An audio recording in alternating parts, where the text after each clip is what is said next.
میں نے بتایا تھا نا گاؤں میں جمعہ نہیں ہوتا، بتایا تھا نا مسئلہ، ایک اہل حدیث عالم ہے، انہوں نے میرے خلاف ایک کلپ ریکارڈ کروا دیا فوراً.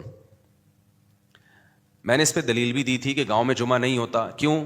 صحیح حدیثوں میں یہ مضمون ہے کہ نبی صلی اللہ علیہ وسلم کے پیچھے صحابہ کرام گاؤں دیہاتوں سے باریاں لگا کے جمعہ پڑھنے آیا کرتے تھے مدینہ میں.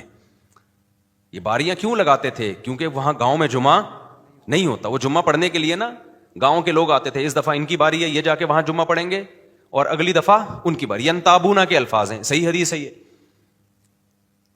کتنی بڑی دلیل ہے.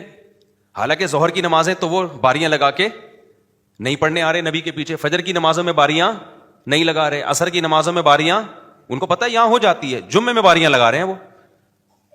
اہل حدیث عالم نے فوراً، ایک تو وہ بعض ان کے علماء ایسے ہیں، سب کی بات نہیں کر رہا ہے، وہ طنز بہت کرتے ہیں، ایسے کرتے ہیں جیسے ان کو کچھ پتہ ہی نہیں ہے. تو محترم نے فوراً ایک میرے خلاف کلپ بنا دیا. اب چونکہ زیادہ مشہور نہیں ہے، میں نام لوں گا تو مشہور ہونے کا خطرہ ہوتا ہے. پھر بعض دفعہ کسی مشہور کے خلاف انسان بیان اس لیے کرتا ہے تاکہ وہ میرا نام لے کے رد کریں اور میں بھی پھیل جاؤں. انہوں نے میرے خلاف کلپ بنا دیا. اس حدیث کا کوئی جواب نہیں دیا. کتنی بڑی دلیل ہے یہ؟ جواب یہ دیا کہ فلاں حدیث میں ملتا ہے کہ بحرین میں ایک گاؤں تھا جہاں جمعے کی نماز ہوتی تھی. لوگوں نے کہا کہ سب کے کمنٹس ان کے حق میں کہ یار زبردست جواب دے دیا. یہ تو آپ ہماری قوم کی سینس ہے.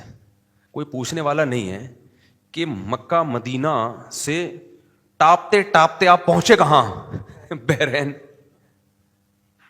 جبکہ دیگر روایات سے پتہ چلتا ہے کہ وہ گاؤں نہیں تھا، قصبہ کبیرہ تھا، بہت بڑی آبادی تھی. وہ قریہ کبیرہ ہونا، یہ بڑا قصبہ، وہ بھی شہری کے حکم میں ہے.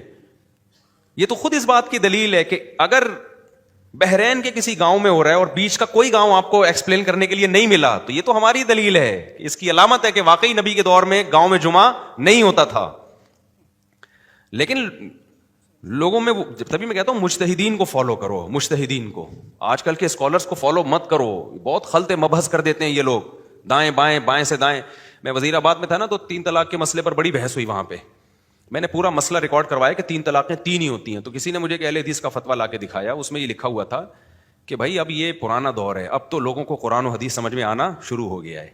تو ان کے الفاظ یہ تھے ان عالم کے کہ دیکھو اب تو مصر میں بھی قانون بن گیا کہ 3 طلاقیں ایک ہوں گی، اور اب تو سوڈان میں بھی قانون بن گیا ہے 3 طلاقیں ایک ہوں گی، اب تو فلاں ملک میں بھی قانون بن گیا 3 طلاقیں ایک ہوں گی.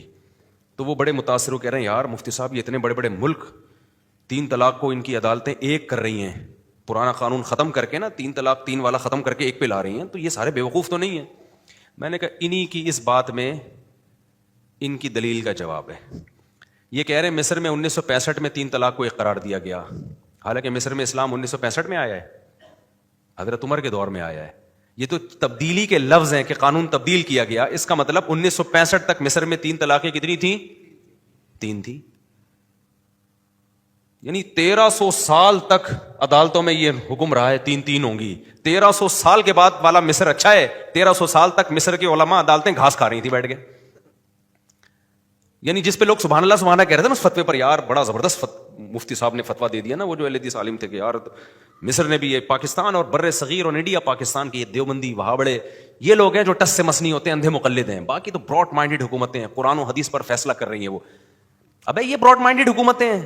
آج آ رہا ہے اسلام یہاں پہ، سوڈان میں آج اسلام آیا ہے. کہہ رہے سوڈان میں بھی 1955 میں کر دیا یا 65 میں کر دیا. میں نے کہا سوڈان میں اسلام کب آیا ہے؟ اس وقت تک تو 3 تھیں، اب جا کے کیا ہو رہی ہیں؟ ایک ہو رہی. یہ خود اس فتوے کے غلط ہونے کی دلیل ہے. کوئی غیر مسلم اسلام قبول کرے گا، بولے گا 1200 سال سے گھاس کھا رہے تھے کیا؟ اب تمہاری سمجھ میں قرآن و حدیث آیا ہے؟ نہیں آئی میرا خیال ہے بات سمجھ میں. 1200 سال سے کیا کھا رہے تھے تمہیں یہ نہیں پتا تھا طلاقیں 3 ہوتی ہیں کہ ایک ہوتی ہے؟ اور ہمیں کہتے ہیں دیوبندی ایسے کرنے، فلانے ایسے کرنے. ابھی